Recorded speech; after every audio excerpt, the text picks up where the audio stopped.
Attention, all you sex fiends, sinners, degenerates, and deviants. If you're looking for a hot new sex toy, now is your chance. Sex toys don't care about what's in between your legs, and that's the sign of a true ally. Go to either BVibe or Lawand and use code SEXEDWITHTIM at checkout for 20% off your entire purchase. That's SEXEDWITHTIM for 20% off anything you buy from their websites. Check the show notes for more details. Once again, that's Sex Ed with Tim for 20% off both BVibe and Lawand products. Your next orgasm is on me. Mwah! The Sex Ed with Tim podcast is recorded on the traditional territory of many nations, including the Mississaugas of the Credit, the Anishinaabe, the Chippewa, the Haudenosaunee, and the Wendat peoples, and is now home to many diverse First Nations, Inuit, and Métis people. We acknowledge that Toronto is covered by Treaty 13, signed with the Mississaugas of the Credit, and the Williams Treaty, signed with multiple Mississaugas and Chippewa bands. You're listening to Sex Ed with Tim.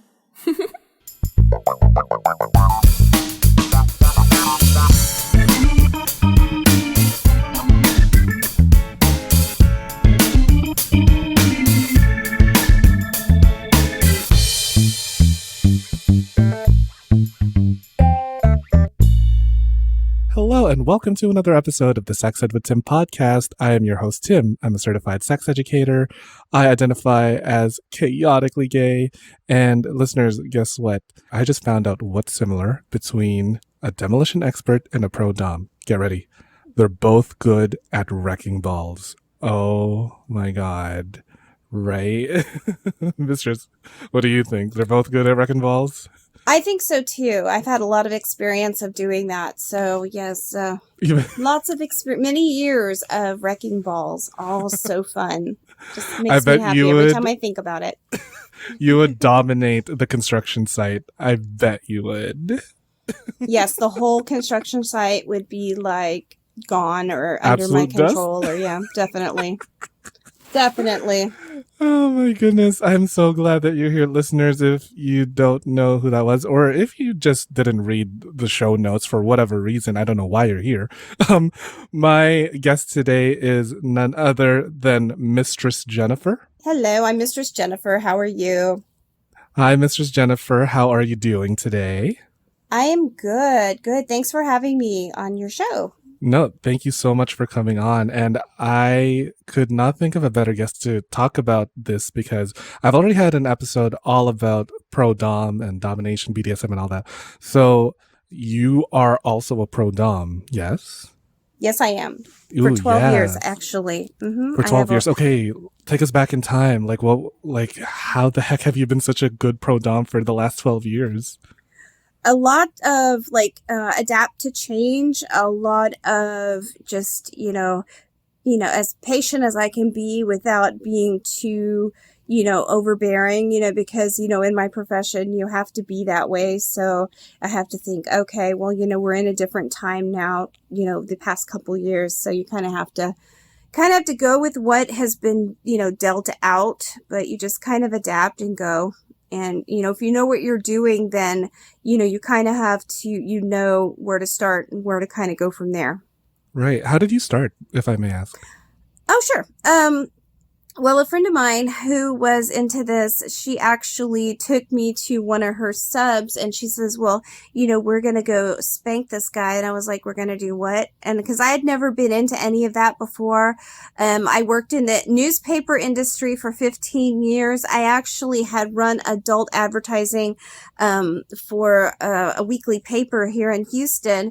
And I knew about the industry. Our paper had been invited to a fetish event years ago, and I went and, I was like, okay, well, this is kind of different and interesting, but I was like, this is just, that's that, I had no idea that I'd be going, but we went and we got there and the submissive was like, would you, be interested in spanking me? And I was like, sure, why not? So I tried it and it was kind of fun. And, I kind of liked having that power. So, and then I was like, let me do a little bit more research on this and start getting implements together here and there. And then I just kind of, said, well, this is something I might want to do as an extra job. So And it just kind of went from there. Oh my God, that's so cool. You literally like did a 180 in terms of like career change. You were in newspaper and then you went to Mhm. spanking some submissive little bitch. Oh my God. Exactly. Yeah, because the newspaper industry, this was like, getting towards the end of the 2000s, and it had dwindled down because the internet had come in and started taking over, and everything had really gone from the print side to internet. And so it was harder to, get the word across, get people to hire people. It was a whole different approach, because I had started in newspaper advertising in 1998, and things were so different then. We didn't have the internet, we had print, and that's where everybody was posting their ads and stuff. And so just kind of went from there. Of And course, yeah. You need to yeah, adapt to an ever adapted with changing. change. Yeah, Yep. yeah. But like, I mean, I would have never guessed you to be from like a journalism, newspaper, media, print type of background, all Yep. the way to becoming a pro dom, and like that's so cool. So I'm imagining like your first day on the job as a pro dom. You didn't really know much then, did you? Not really, because, as I said, I had gone to one event and, saw this woman walking this man on it all fours on a chain and a collar. And I was like, this is kind of, I thought it was kind of cool, going to this event and everything, because we had done advertising for some of the adult stores here in Houston, and they sent us free tickets to go to their event. And actually, a lot of that was underground back then in like 2000, 2001. They really didn't, advertise, oh, we're having a fetish event. A lot of it was like underground. A lot of it was invite only. They would hand out flyers and, kind of like raves and stuff like that back then. So things were, how you go to an event back then was a lot different than now. Now we publicize it everywhere. Hey, we have, we don't even do flyers. Everything's virtual online now. Right. Yeah, no, for sure. I can imagine because with the pandemic and everything, we're all like, Hmm. we all got to adapt and change. But I'm Have just like to. thinking it's so funny that when you went to that event, you saw like a grown man on all four legs. Were you thinking like, oh, I want one too? Like your own I little was pet. curious about it, because I was like, hey, I mean, that's really cool that she's got him on all fours and he's doing exactly what she says. I mean, it was kind of a power Oh, thing. I loved it. It was like, this is kind of neat, but I was like, oh no, I'd never be into any of that. I'd never do any of that. That's the farthest thing that, career thing that I would ever do, but but now things look at happen. you. You got all the men on all fours, on their backs, on their stomachs. Oh my God. All You're living kinds of my places, dream. put them in cages when I work at the dungeons. I mean, everything. I mean, it's unreal to think, back, 20 years ago, how things have changed. So I it's mean, neat. It's good to oh my see. God, you're living my dream. I truly wish I could have a man at my beck and call to be my footstool whenever I want. Oh, Hmm. you're It's, living my dream. it's doable. I mean, you should go to we have DomCon, which is our BDSM conventions. We have twice a year. One's in LA and one's in New Orleans. So, hey, if you're ever in those areas, I always post all that stuff on all my social media.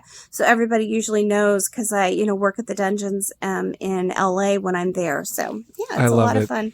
That's why I gotta travel more. You Americans are so goddamn freaky. You're truly my people. I love it. I love it so much. When you started at the very beginning of your pro doming career, you like had what little to no knowledge of what it was to be a pro dom. So I'm guessing like you learned the different kinds of kinks and fetishes as time went on. I did. I learned a lot from, seasoned DOMs and going to these events, the classes. I took classes because, I mean, I still take classes. I just went to DomCon last month in August in LA, and I took a couple of classes from my peers because, you never know enough. I'm always learning, gaining new skills because, things change and how things change, approaches change. So, I just try to be, adaptable with change. And no, I didn't know any of this. You can read a book, but reading a book is one thing, but experience, that's how you learn. You learn from experience and time and knowledge. And my subs, I mean, even the ones that came and saw me in the beginning, I would let them know, hey, I'm new at this, and they were patient with me. And, I learned a lot from my submissives, because I was new. I was like, I have no idea, really what I'm doing. I kind of had an idea, and the media and like the TVs, the movies and stuff were really not as open as they are now, and so they were all kind of hush hush. So I learned a lot from my submissives, and I still pick up something here and there from them, and I've gotten implements like when they've retired from being a part of the BDSM, I'll get an implement from them or something, and yeah, I mean, you learn from experience. And I try not to be like any other Dom, because they know these subs, they'll pick up on it. They'll be like, oh, well, you're like Mistress so-and-so or so-and-so. And I'll be like, well, and they've never said that to me, because I'm not like any of those. I don't want to be, because they will know. They'll try, or that you're just playing along or acting or, fake. I mean, they know that. They can tell when they have sessions, that I'm not like that. I am me. I'm what you see is what you get. It's very, and like, that's so interesting the way you worded that last phrase earlier, when you are learning things from your subs, because I feel like the common misconception with like sex educators or anyone in sex work really is that people expect us to know everything. But in reality, it's like we may be sex educators, we may be educators in a way, but we're also still students. So I find it really refreshing that you would take some time out of your day to like learn from your subs and other DOMs as well. And that's so cool. So what are some of the really interesting things that you've learned from your subs and other DOMs that you never knew that you could do?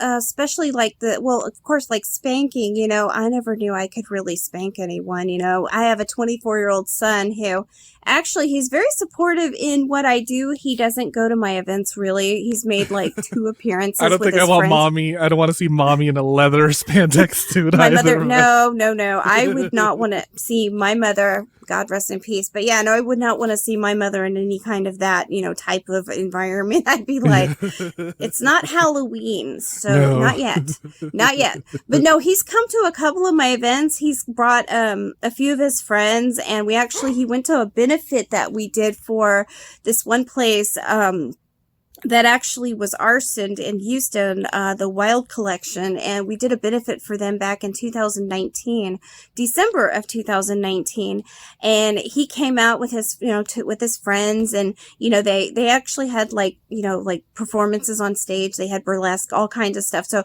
it was a little bit of everything, and he kind of, he was like, oh yeah, he'd look over be like, oh yeah, that's my mom over there, she's got all those people lined up, they're gonna come get spanked at her spanking bench, and, it was kind of strange, but, it is what it is. And he's happy that I do what I do. He knows I've been successful. I've worked hard. I mean, it's not easy doing what we do. And, we get a lot of scrutiny. We get a lot of backlash. We get a lot of, negative things. They compare us to escorts, and we're not. I'm not. I never will be. I will not be that person, because that's just, it's not number one in my DNA who I am.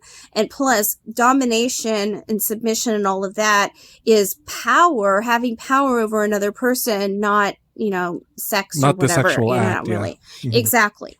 And it shouldn't be. It should be totally separate. There are a lot of girls out there who say they're pro doms or whatever, and they are like a glorified escort. I know there's a lot out there, and it's like, no, you have to keep it separate. If you're going to be an escort, you're going to be an escort. If you're going to be a pro dom, that should not even be factored in.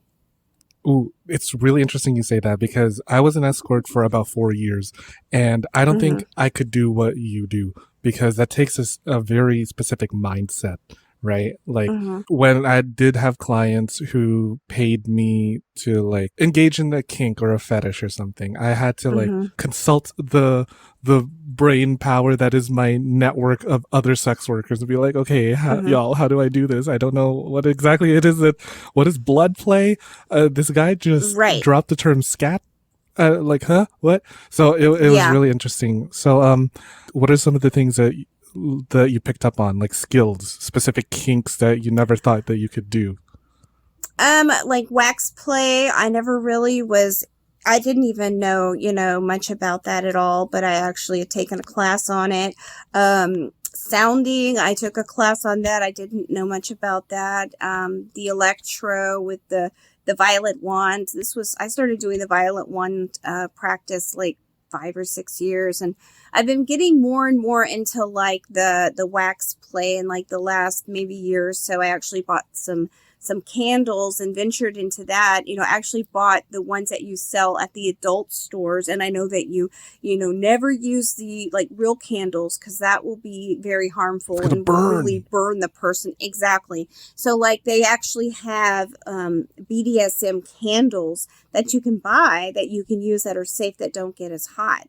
Because they tell me, because I get feedback from my submissives. I always do, and I always have. I ask them, even in the initial meeting, what are you into? Do you want more spanking, bondage, electro, or do you want more like, wax play, sounding, more intense type stuff? And they tell me, and that's, as I said, I've learned a lot from them, and communication and of course consent is always the key. No, for sure. What's something recently that you've learned, like within the last week or so? Like if you've been taking up some classes or talk to a sub, like what's a very new skill that you've picked up? Learning, well, at DomCon, this was like less than a month ago. I learned about like contracts, like, setting up contracts more in depth. I've always done like an agreement of sort, and, sent them. I have a questionnaire that I send them that I ask, certain questions like, what have you ever been to a professional dominatrix? What is your level? Like a Things like that, Google things you want me survey to or focus on. something? Right, right. But like, it's interesting because one of the other DOMs in LA, she had a class on, and I was really interested in it because I wanted to see, I always like to take the classes to not only learn more, if I am using the skill, I want to make sure that I'm doing it correctly, and make sure I'm going about it the right way, because it's the only way to do it is go about it the right way. If you don't, then they know, and it's a disaster, and it's really bad. The energy can feel off. Somebody could Hmm. get hurt. Ugh, Exactly. like It's yeah, dangerous. Hmm. yeah. When you say contract, it reminds me of that time in like I hate referencing this movie, but 50 Shades of Grey. Um, Yeah. Yeah, I saw that crap. I couldn't see, I read the books. I got through 1 and 2, but I couldn't get through the third one. I you're was not just missing like, out on the third one. You're not missing out. no, It's well, I was like, this is really awful. And they really don't make these, movies like they should, of course. And like that show Bonding on Netflix. The first season was crap because she got no consent. She just kind of willy-nilly did what she wanted, and the second one, she was, of course, called to the carpet for it, and had to go to a dungeon and actually get training from a professional dominatrix, which is wonderful because, that's what people need. They need that training. I've gotten training from, a dungeon in LA. I've gotten training, from a dungeon in Houston, one in Denver, and I respect all the DOMs that have been around like 25, 30, 40, 50 years. mhm. And I learn a lot from them. But yeah, these movies make us look like idiots. I Really, was they actually make going to us ask look you that. Yeah, dumb. the dumb. I was God. I can imagine. So I was wondering if you can help Mhm. clarify a few things for that. Like, what Sure. do things like bonding and 50 Shades or whatever else in the media? What did they get wrong about BDSM and the kink community? They just try to like, Hollywoodize it, make it all, Glitz and torture, glam. or they try to make it like torture, but they don't go about it the right way. And it really, isn't really like that in real life. I mean, yeah, I have guys that want their butt spanked until they're, red or bleeding or whatnot, but most of them, are like, don't leave marks. They have a significant other and they don't want them to see it. And like, we don't, they just make it look so fake. And it's like, it's scripted. I can tell, I know that the second bonding season, that Dom, when she had them come in and she was actually, teaching them how to tie a knot and, all that kind of stuff, that was good because she's actually teaching them. I believe it was more realistic, A it single had column to be. tie. Yeah. Mm-hmm, mm-hmm. Exactly. Yeah. And that's something I want to do more of. I want to actually take a class on tying because, I mean, I can do it, but I want to be better at it and I don't know, more intense with it. I use a lot of, like, I have a bondage bar, I have rope, I have restraints and all of that, but I want to use more, I guess, of the tying. I want to learn more of tying and actually take classes, which we have them in Houston, but I'm usually I work another job as well at night, so I can't always go when we have our gatherings. So you should have like your own little like mobile dungeon with you. Like invest in a little trailer with like a red room and a leather bed. Oh my God. The wonders you can do for your business. I don't really want a red room. I mean, I have my St. Andrew's cross, which is right there. I mean, that's a beautiful cross. My spanking bench. I have, a stockade. I have that kind of stuff. And actually, I'm working on getting it set up in my own, like, private home space. But I just have to wait because, honestly, my son has to come get the rest of his stuff that he hasn't gotten. He's moved out 3 years ago. But there's a section in my room that I want to use it in that is keeping it from happening. So he needs to come and do that. Once he does that, I'll have that space open and I'll be able to fix it up and everything. That's so funny. I'm just imagining like your son being like, Mom, can you please get your St. Andrew's cross out of the way so I can finally get my shit together? I keep my stuff in my room right now, like in my own private room, because I don't have room to put it out in where I want to put it. I don't have that space right now, and it's kind of holding back the process. Yeah. So, oh my goodness, I can imagine. So you said that you're in Houston, which is, if I'm not mistaken, with my American geography, that's in Texas. So that means that is a very, very conservative state. It's changed a little bit here and there. Thank goodness we got a new president. So I think that, I don't know. I don't think he won Texas, but still, I think it's getting better though, and, it is very conservative. It is a lot of like closed-minded people, very, old-fashioned type people live in Texas somewhat. But I don't know, though. Houston, we've got a pretty good group. We've got a pretty good kink group in Houston that I'm part of, which is good. Which is what's like so interesting to me, because from such a very conservative state, I would think that your business would, I don't know, suffer a little bit because of the conservative attitudes that, Texans present. So like, I'm wondering what kind of clients do you get? Like, please tell me at one point you served Ted Cruz. Oh my God, I would die. I've never seen him, but I'm not surprised. I mean, I wouldn't be a bit surprised if he went to somebody in Austin. I don't know. But no, not yet. But no, I've spanked, judges. I've spanked all kinds of, people in like small towns. And this has been years ago. But yeah, no, I mean, but it's very hush hush. And, the conservative people are actually probably more freakier than the non-conservative people. They just kind of come out of the woodwork and they're kind of like real secretive and real quiet and real, they're the ones who of course don't want anything said to anyone ever, in 100,000 years. But no, I mean, we do have our conservative people, but then again, we have a lot of people that just come out of the woodwork that just, that come and see me. Now that I think about it, I feel like the more conservative the population, the freakier they would be because Mm-hmm. of all that Mm-hmm. repression and all that like Mm-hmm. Christian guilt that's building up inside them. Like, please just punish me Yeah. for being a bad boy. We get a lot of that anyway, because I'm also been part of Pride I was part of the Houston Pride, Pride Houston for over 10 years. And we always Yum, got a lot of that yes. backlash. Yes, a lot of backlash from the conservatives that would stand there with their signs and were like, yeah, whatever, we just ignore them because, we live in a free country. We should be able to speak and do whatever we want within Speak reason. and spank whoever we want. Exactly. Exactly. Not speak and spell, but speak and spank. That Just too. If spank they can't whoever we want. spell, then right. What Exactly. what's like the most requested like kink that you get from the years of doming that you've done? I'm really curious as to like what's common with like Texans. What are they into? Okay.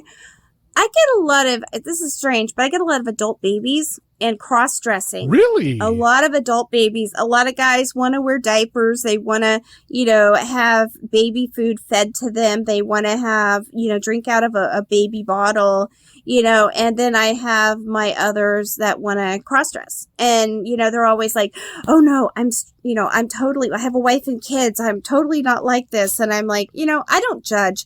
I don't fucking Anybody who care. wants to who wants to come and see me, which is within reason, that is, sane and consents to, to what they want to do, your money is just as good. And I'm not, if I was in it for the money, I would have done, left this business long, long, long time ago, but I enjoy what I do and I'm going to keep doing it as long as I'm able to, like Okay, that's physically and just, able to. yeah, no, that's really cool because I've only like had one client and he was a Mm-hmm. repeat client who Mm-hmm. wanted to be babied, but Okay. our sessions were very like it didn't go so too far, but Mm-hmm. most of our sessions he just wanted to wear an adult diaper and he Right. wanted me to rock him back and forth, and Yep. that was it.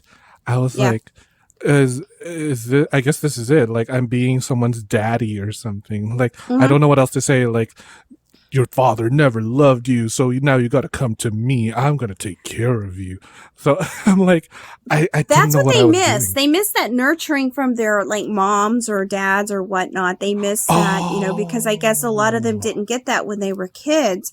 Their dads were gone or they were, just not around or whatnot. oh And yeah, they miss wow. that. And that's why they also want to get spanked, because they were spanked when they were kids in school.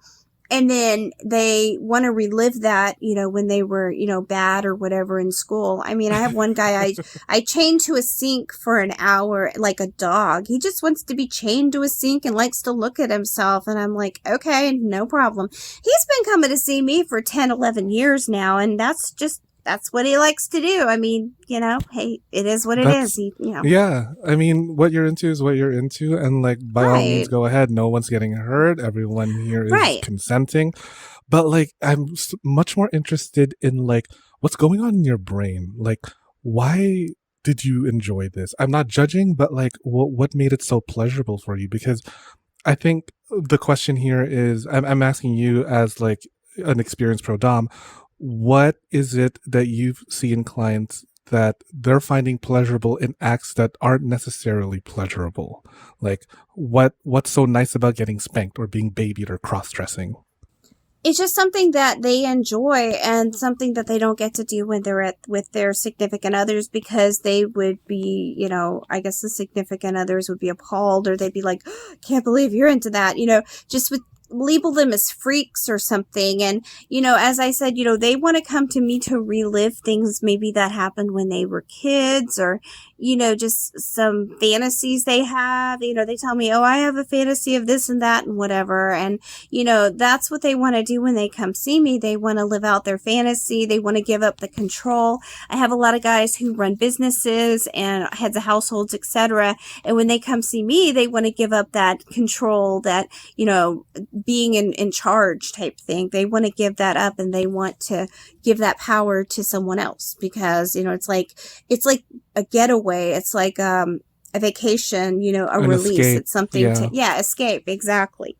Right. Because my clients back then, they were like CEOs or like someone high up the executive chain at some big corporate fancy schmancy job.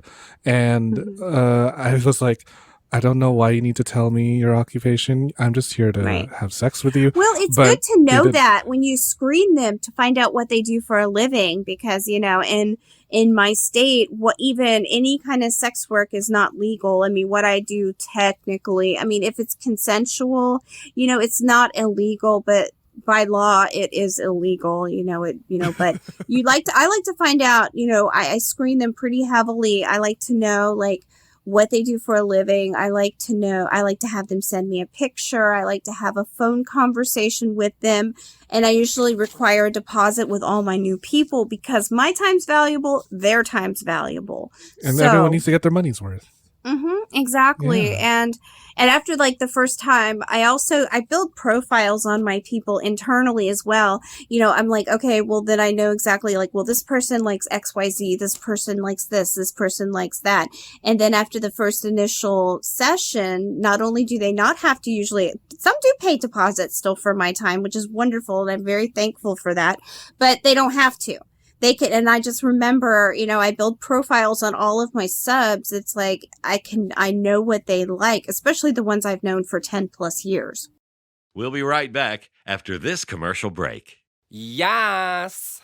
I want to let you in on a little bit of a secret. So, did you know I have a Patreon? For as little as $1.50 a month, you can access all of these episodes early and without these pesky fucking ads. I know they're so annoying, trust me, but girls gotta pay the bills, right? And then if you want to pay a little bit more, you get access to some bonus episodes. Plus, you can also access the exclusive Sex Ed with Tim Discord, where you get one-on-one time with me every month. We can talk about anything that you want. It can be like a sex ed kind of thing, or just a little kiki if you want some advice on sex, dating, love, whatever. I highly suggest you don't, because I don't even know if I'm taking the advice that I give out. But hey, it's all fun, and I hope you subscribe. I will see you on the other side of this ad. Mwah!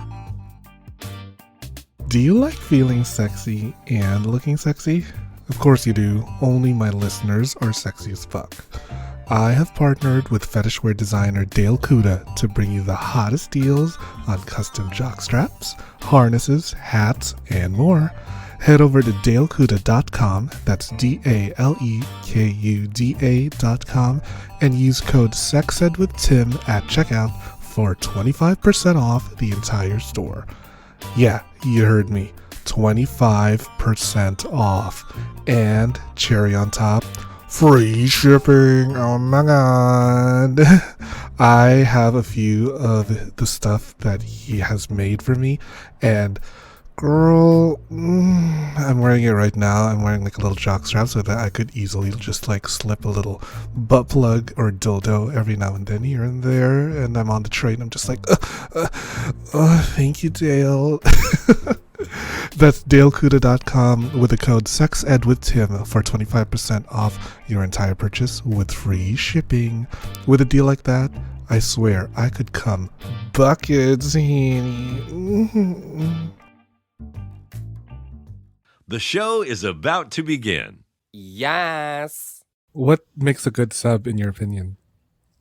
Somebody who's dependable, somebody who is just constant. I mean, communicating, you know, obedient, somebody who is, you know, on the same page with me. I don't like guys who are game players. I had one today that was, you know, saying, okay, well, what's going to go on in my session? Everything. And I was like, no. And, you know, I'm like, what's the point of having the session if I go step by step by step by step and tell you everything that's going to happen? I mean, you have to have a little bit of, you know, surprise and anticipation and things like that. I mean, you know, if I know everything that's going to go on when I go see a movie, what's the point of seeing the movie? Oh, yeah. Yeah, exactly. You need something to spice it up. Some element of surprise. I'm like, Bring out a puppet. why are you even bothering to call me or text me or message me or whatnot? I mean, you're just wanting to spin your wheels, waste my time, waste your time, jack Mhm. off. I don't know.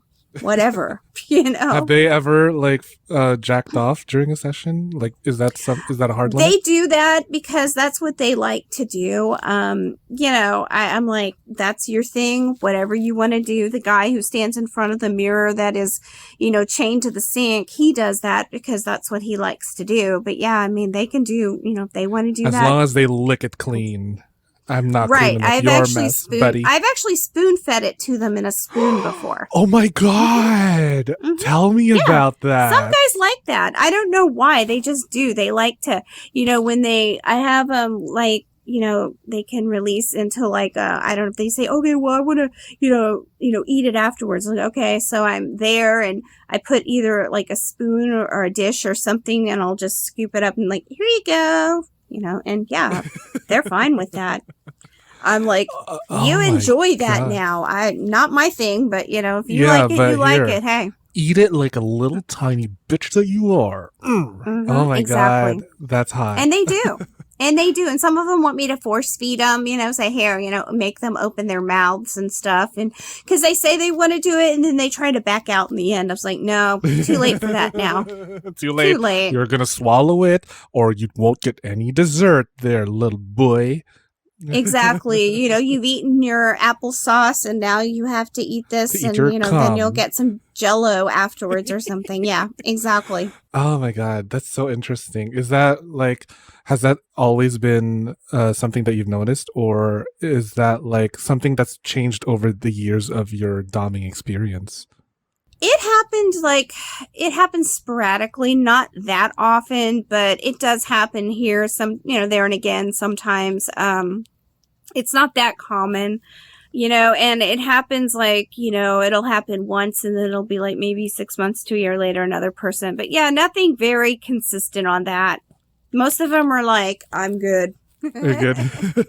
No, but I guess what I'm trying to ask is, what have you noticed in terms of trends or any changes in people's sexual flavors when it comes to looking over your entire doming career? Mm-hmm. Has it been wilder? Has there been some sort of consistency? What are your observations? Well, I've had, requests for everything and anything you can imagine. I mean, I've had a guy who wanted me to bury him in a tomb. I had a guy who was into bestiality, which is definitely no. One, of course, they have guys, of course, who want scat, and I don't do any of that stuff. I don't get into any of that. So, I mean, it's pretty much, all over the board, but I get a lot of bondage requests. A lot of guys want to be tied up. A lot of guys want to be spanked. A lot of guys want, electro. I mean, I get a lot of guys who want electro. So I pull out even the TENS unit and the violet wand and stuff like that. And, I have some CBT too. Some guys who want to I put the pads on their balls and shock their balls and they love it. Oh, that's so hot. Oh my God. What's your favorite kink to engage in with your clients? I like the electro. I also like the sounding. I like those little rods. I have silicone rods that I fit into the shaft of the penis, and then I also have the rosebuds have the little balls on the end. So I kind of like the sounding because I like to watch it kind of just drop into. You don't force it in, you don't push it in, you just kind of hold it steady and just drop it in, and then just kind of watch it sift into the shaft. The urethra. So, okay. Yeah. I want to rewind back a little bit because these are so hot, and I want to clarify some terms. And to anyone listening to this, don't do this until you're ready and you've consulted with a professional, which is why I have a professional here on the show. So I'm going to go through a list of some common advanced style kinks, and I'm hoping, Mistress, you can walk me through some of the safe ways to engage in these kinks. So first of all, we talked about spanking. What's a safe area to spank? How do we engage in spanking? What's your take? Okay. What I do is when a person like comes up, even to events, I'll say, okay, have you ever been spanked before? And, they'll say, no or yes. And I'll be like, okay. And, I always start very, very gradual, and it's good to hit like either on the butt cheeks and even like, just underneath. Sometimes I hit a little bit under there.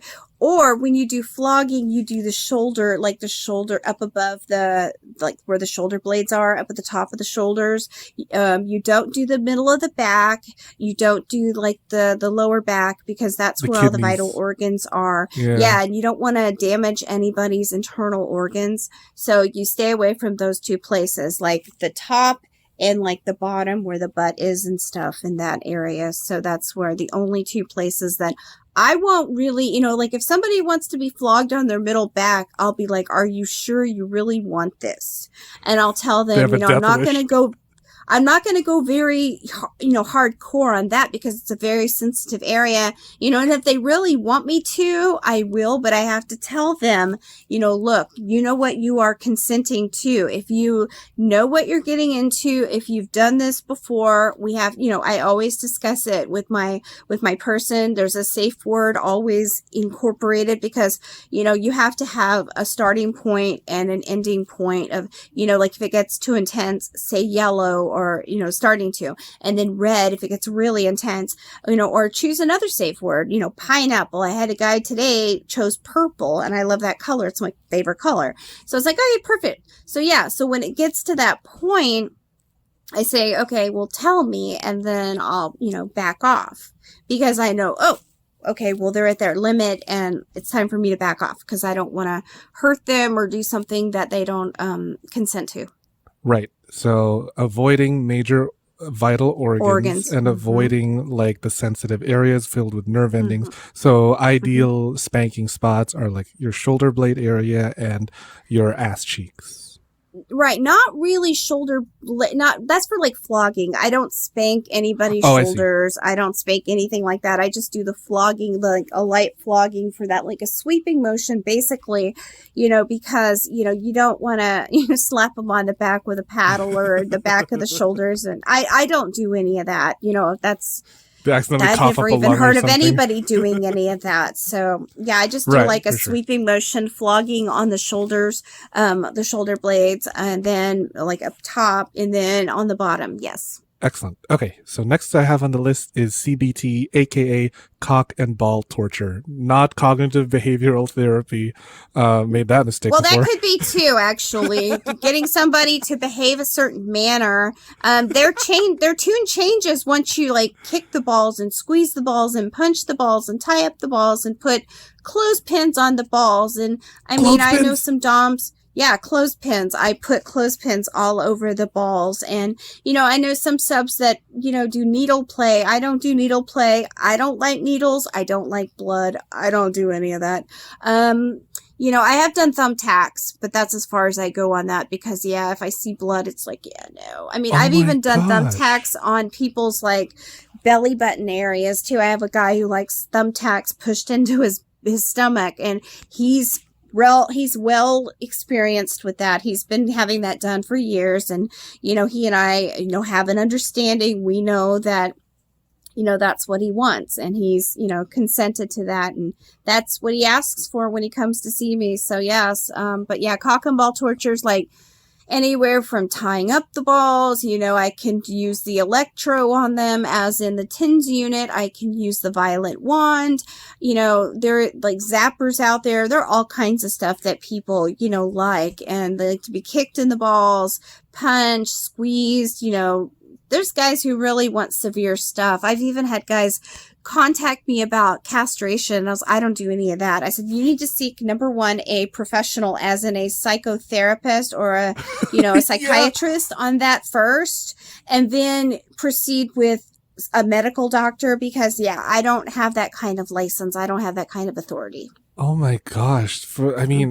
I get extreme. I have some extreme guys, but half of them, I take everybody, I consider them seriously until they start telling me things that like throw like, oh, That okay, seemed like he's really bullshit, not yeah. serious. Right. I can see through it pretty much, so. And they're just trying to waste your time because they're just trying Exactly. to And push there's some two. buttons. And they don't Yeah. think they're wasting their time, but they really are.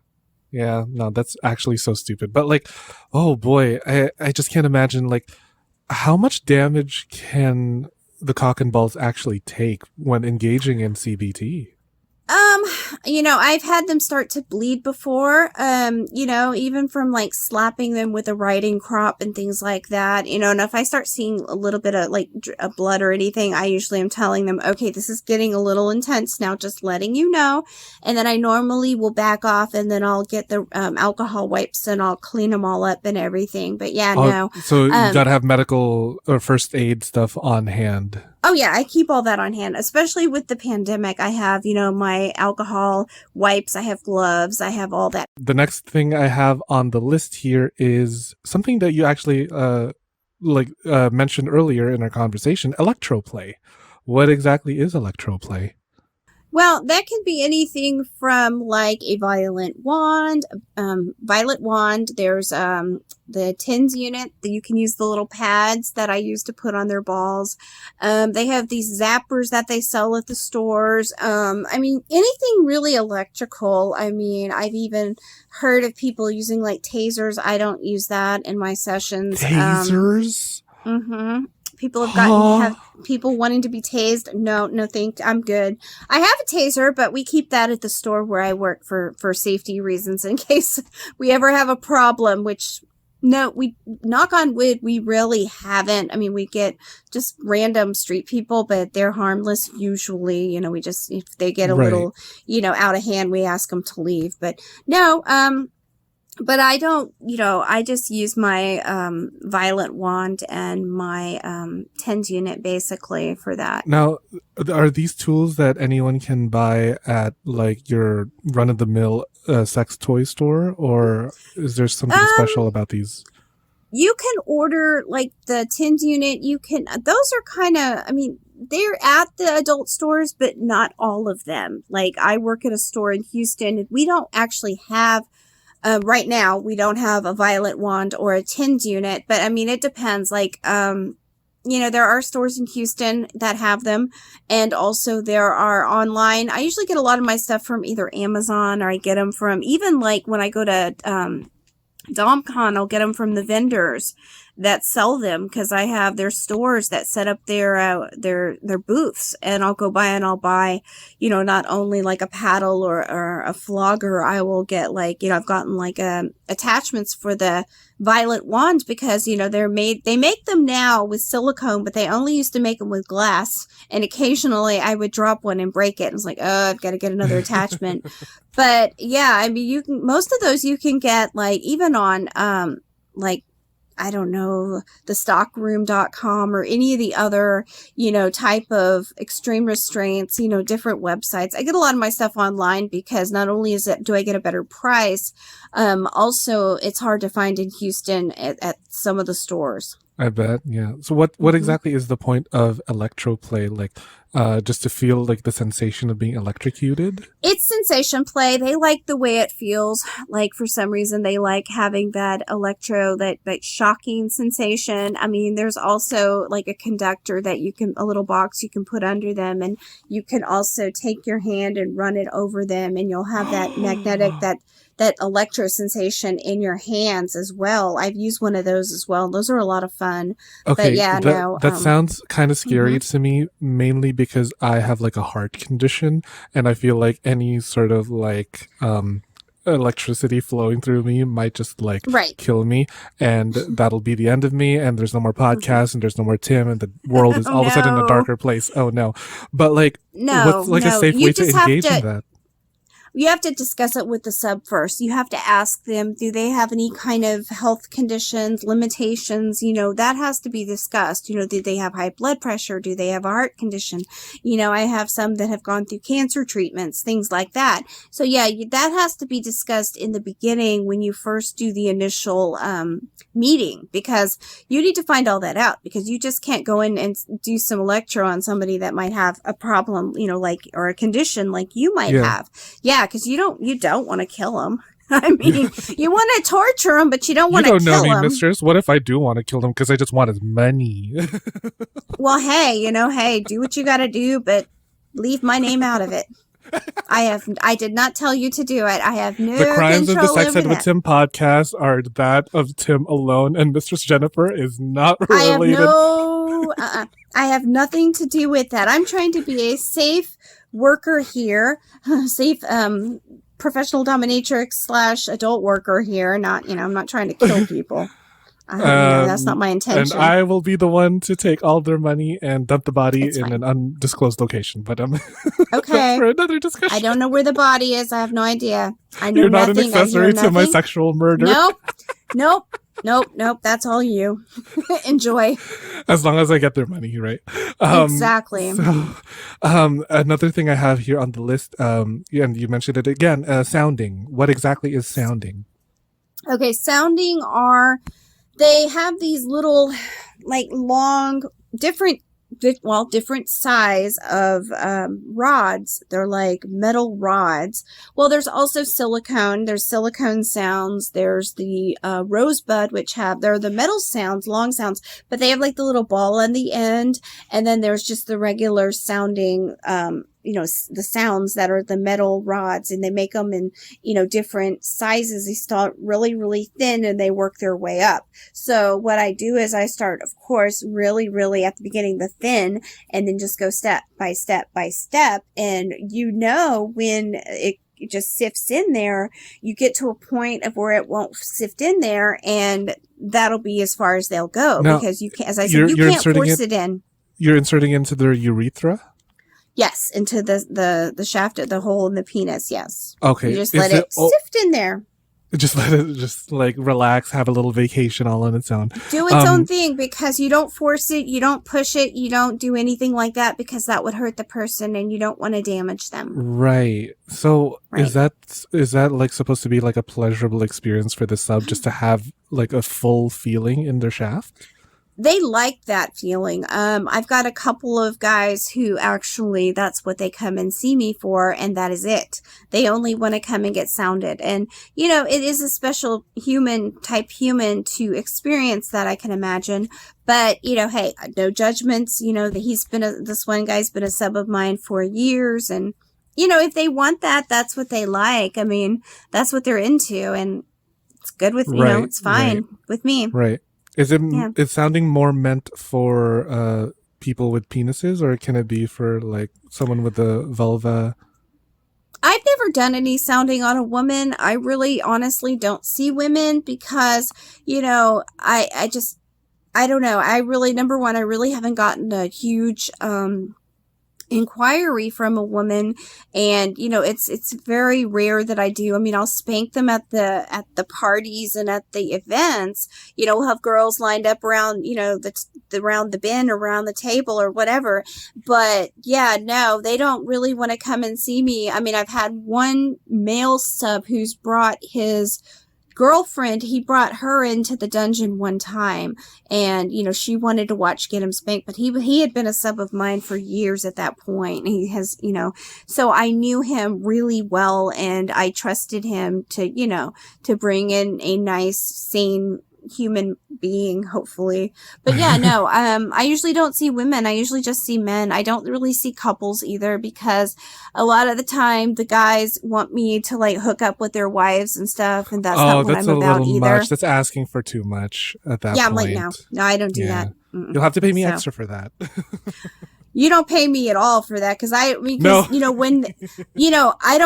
just don't do it. I mean, I've had, like, at parties, as I said, I've gone to events and stuff, and they've, but I've done classes too. So, I mean, if they want to come to the classes, more than welcome. I have a dummy or whatnot. I don't practice on live humans for classes because it's not legal. I could get like a blow up doll or something like that to practice on. Something that, in case, No. Bringing out my lovely inflatable assistant to the stage. Exactly. No problem with that. Yeah, no problem. For sure. The last thing I have on the list here is consensual non-consent.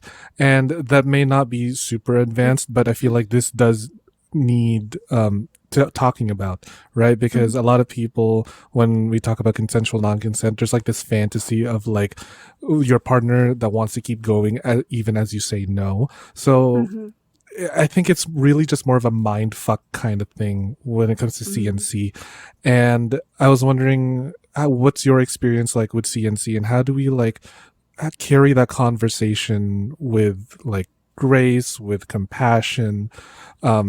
Because if things can go wrong in a CNC play, it's going to go down south really, really quickly. And, you know, rape allegations left and right, it's going to be a mess. So what are your tips on carrying out a CNC centered conversation? Well, what we do is I always establish like boundaries in the beginning. When I do my questioning, I always ask them, you know, number one, what they're into, and always get consent, you know, on everything and anything you do. Even it doesn't matter what it is. I was like, okay, are you sure, you know, this is what you want to do? You know, you always have to have that open line of communication. And, you know, normally if you have that, there won't be any problems. I mean, sometimes things just happen, but normally, you know, try to prevent things from happening. Try to be on the same page. Try to make sure. I mean, if you, especially like most of my people, I've been seeing them for numerous years. I have a lot of regular clients. I don't take on a lot of new clients because this day and age, you know, the pandemic, just everything that's gone on with you know, the media and just everything, you know, I want to make sure that, you know, that we're on the same page, that they're actually serious about setting up an appointment. And, you know, it just if you're 100% each person from the beginning, then, you know, it should be all good. But yeah, if there's ever a problem, I always ask them, hey, and I check on them periodically through the session. I keep checking, you know, are you okay? You know, was that okay? You know, I make sure, even though I'm in charge, I still have compassion and I still care about the person. I want to make sure that they're happy. And at the end, they're like, oh, that was great. You know, and I was like, okay. And then they'll even text me afterwards and thank you so much. I was so, you know, this was awesome. Or, you know, they'll give me feedback, and I like feedback. I like to know if there's something that I didn't do that they wanted me to do, we could do that next time. Or if it's something that they, you know, maybe we're kind of reluctant about, we're happy. You know, I try to push boundaries a little bit to challenge them, but you don't go overboard. Mm-hmm. I keep them challenged. Exactly. Yeah. Interested and challenged, but you don't go overboard and push boundaries and violate people's, you know, not only privacies, but their comfort levels either. Mm-hmm. Yeah, no, for sure. Yeah. Cause like I've had this thing happen with a client where we agreed that the safe word was the word red. And during a scene, he kept saying stop. So in my mind and in what we agreed on, that meant to keep going. Right. Because he didn't use a safe word. Right. So then he refused to pay me the rest of my money for the session. And I was like, but we agreed that the safe word was red. And he's like, yeah, but I kept saying stop.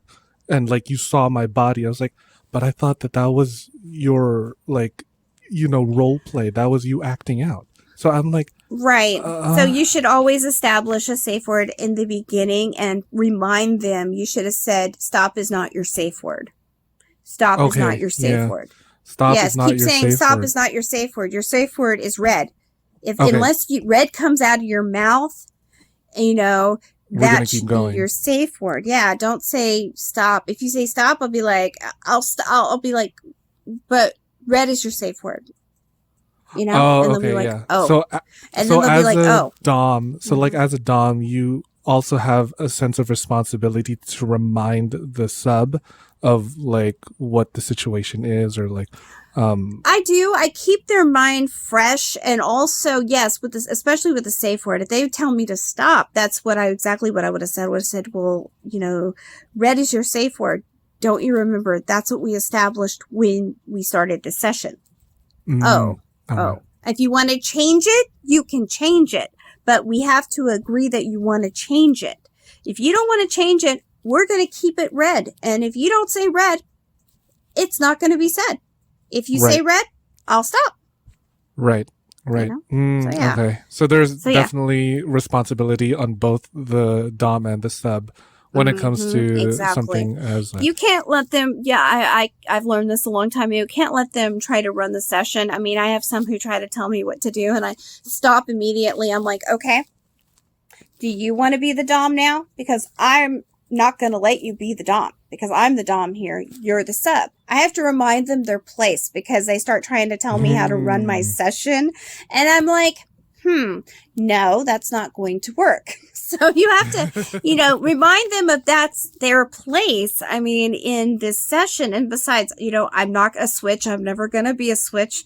I'm never going to be a submissive for anybody like that. Never, so yeah, you have to remind them, where their place is, and, just keep that in their mind, because they'll be like, oh, well, would you do this or yes, would you do that? And I said, how do you ask? You don't say, would you? You say, just like, may I do this? You ask permission. May I please? You don't tell me what you're going to do. Exactly. You don't tell me what you're going to do. Oh, I'm going to do this, or I'm like, really? No. No. That is supposed to be established in the beginning. I love that. I got to keep men in place more often. You do. Because it's way too hard many to times. do that, though, because, like in my real life, I'm still in charge of things, because, I still, even though my son is 24, I'm still his parent. I'm still his mom. And, I actually had his dad, my ex-husband, as our son was growing up, I've always gotten along with my ex. I've known him close to 30 years. I'm like, okay, well, this is how we're going to have to do this. And I had to teach him. We both had to learn how to be parents, but, keep those boundaries, and even my 24-year-old now, he'll be like, well, he just says something really smart ass. And I'm like, no, that's not the way it's going to be, and, and then he wants an Uber, and I'm like, well, do you have the money for it? If you do, then you can pay for it. So Good yeah, boy. no, you just have to stand your ground. You have to, and I mean, it's like being a parent, but it is a lot like parenting, There's being the in power charge. dynamic. Okay, wow. I love that. Like, what other thing to take away from this conversation than learning about power dynamics, learning about safe ways to engage in kink, and just like the ever-evolving scene that is the kink community.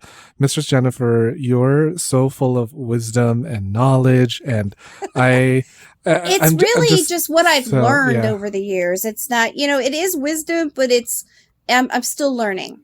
No, and as we all are, and that's amazing. So, thank you so much for coming on the show. And you're welcome. I cannot get enough of you. I'm pretty sure the listeners can't get enough of you either. Thank you. Make like a butt and plug away anything that you want the audience to find you. Okay, people can find me. Let me get my little piece of paper here. Let's see. My email address is, I'm on Gmail, gothchick, that's GOTHCHIC, the number 40 at gmail.com. I'm on Instagram, gothchick40, same as my email, the first part of my email address. Twitter is gothchick, the number 16. My Snapchat is gothchick. Most of these are going to be gothchick because that's just something I came up with years ago. My FetLife is Mistress Jen, JENN 41. Sex Panthers, Mistress Jennifer. Night Flirt is gothchick. OnlyFans is Mistress at gothchick16. Let's see. And then my Just for Fans is gothchick. Linktree is Mistress Jennifer. So yeah, that's how you can find me. I'm out there, so. You're everywhere. I love that. So if people can hire you, they will find you. I'll put it all in the show notes. So thank you so much, Mrs. Jennifer, for joining me here on Sex Ed with Tim. Thanks for listening to the Sex Ed with Tim podcast. Sex Ed with Tim is created and produced by me, Tim Lagman. Music is Aces High by Kevin MacLeod. Follow me on Twitter and Instagram at GaySlutClown and at Sex Ed with Tim. You can also like and follow me on the Sex Ed with Tim Facebook page. If you enjoyed the show, please rate, review, and subscribe on Apple Podcasts, Spotify, or wherever you get your podcasts. Even better, you can also support the show on Patreon, where you can get early access to ad-free episodes and more. Thanks for all your support, you dirty little slut. Mwah.